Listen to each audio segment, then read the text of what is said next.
اللهم اهدنا فيمن هديت وعافنا فيمن عافيت وتولنا فيمن توليت وبارك لنا فيما أعطيت وقنا واصرف عنا برحمتك شر ما قضيت فإنك تقضي بالحق ولا يقضى عليك إنه لا يذل من واليت ولا يعز من عاديت تبارك ربنا وتعاليت.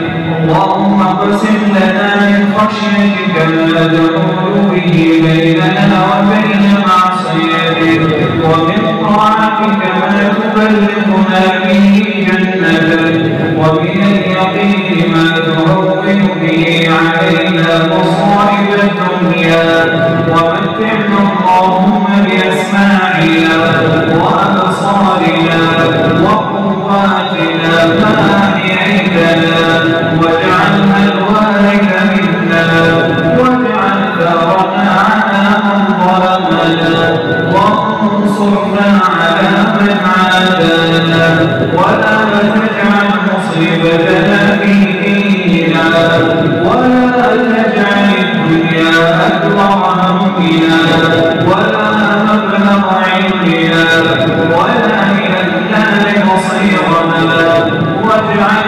الجنة هي دارنا وقرارنا يا رب العالمين.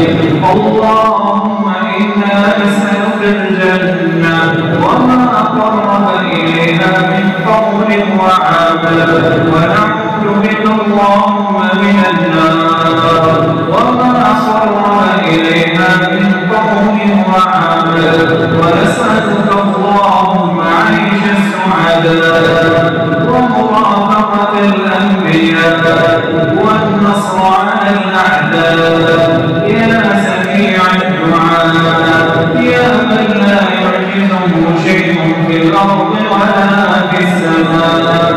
اللهم إنك عفو تحب العفو فاعف عنا. اللهم إنك عفو تحب العفو فاعف عنا. اللهم إنك عفو كريم تحب العفو فاعف عنا. اللهم أعتق رقابنا ورقاب آبائنا وأمهاتنا وأزواجنا من النار يا رب العالمين.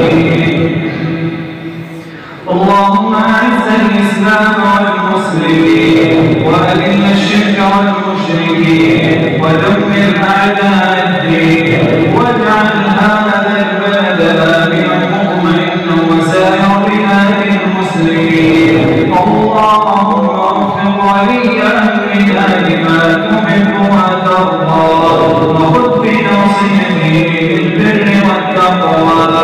اللهم تقبل صيامنا وقيامنا وخالص أعمالنا يا رب العالمين. اللهم ارحم جميع موتى المسلمين الذين شهدوا لك بالوحدانية ولنبيك بالرسالة وماتوا على ذلك. اللهم اغفر لهم وارحمهم وعافهم واعف عنهم وأكرم نزلهم ووسع مدخلهم ونقهم من الذنوب والخطايا كما ينقى الثوب الأبيض من الدنس واغسلهم بالماء والثلج والبرد. وارحمنا اللهم برحمتك إذا صرنا إلى ما أصرهم إليه. اللهم إنا نعوذ برضاك من سخطك وبمعافاتك من عقوبتك وبك منك لا نحصي